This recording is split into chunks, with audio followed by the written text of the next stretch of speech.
खुद की राह बनाना, क्या आपको कभी ऐसा लगा है कि आपकी जिंदगी में कोई खास मकसद नहीं है, कि आप बस चलते जा रहे हैं लेकिन कोई ऐसा काम नहीं मिला जिससे आपका दिल भर जाए? क्या आपने दूसरों को अपने सपनों और करियर के बारे में जुनून से बात करते सुना है और सोचा है, काश मुझे भी ऐसा महसूस होता? अगर हाँ, तो यह कहानी आपके लिए है। यह कहानी है ओलिविया की, जिसने अपनी खुद की राह बनाई। रचनात्मकता, क्रिएटिविटी के जरिए खुद को तलाशना। ओलिविया हमेशा से यह जानना चाहती थी कि उसकी जिंदगी का सच में मकसद क्या है, लेकिन जितना वह इसे ढूंढने की कोशिश करती, उतना ही खोई हुई महसूस करती थी। एक दिन जब वह अपने बचपन का कमरा साफ कर रही थी, तो उसे एक पुराना स्केचबुक मिला। यह उन ड्राइंग्स से भरा था जो उसने सालों पहले बनाई थी। जैसे ही उसने पन्ने पलटे, उसे वह बेखौफ रचनात्मकता याद आई। उसने एक फैसला किया, मुझे अपना मकसद खोजने की जरूरत नहीं, मुझे बस यह देखना है कि मुझे सच में क्या खुशी देता है। दूसरा कदम, रचनात्मकता के जरिए अपने सच्चे अस्तित्व से जुड़ना। ओलिविया ने फिर से पेंटिंग करना शुरू किया, लेकिन उसे वह खुशी नहीं मिली जिसकी उसे उम्मीद थी। फिर उसने लघु कहानियां लिखना शुरू किया और अचानक वह शब्दों में खो गई।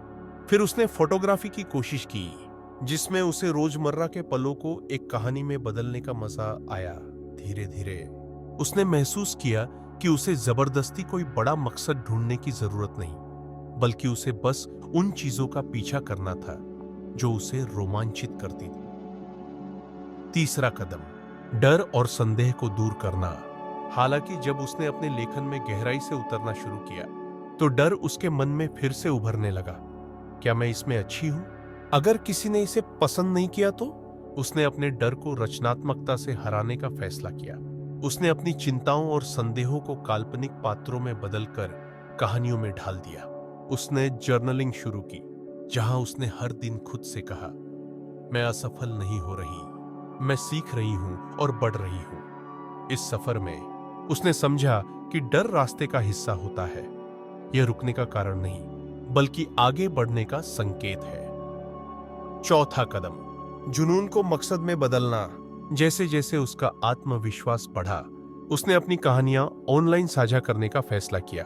पहले तो उसे डर लगा, क्या होगा अगर किसी को मेरा काम पसंद नहीं आया? लेकिन फिर उसे अजनबियों के संदेश मिलने लगे। तुम्हारी कहानियां पढ़कर मुझे ऐसा लगा जैसे कोई सच में मुझे समझता है। तभी उसे एहसास हुआ, मेरा जुनून सिर्फ मेरे लिए नहीं, यह दूसरों की जिंदगी में भी मायने रखता है। धीरे धीरे उसने देखा कि उसकी सिर्फ लिखने की चाहत ही नहीं, बल्कि दूसरों को अपनी कहानियों से प्रेरित करने की इच्छा ही उसका असली मकसद थी।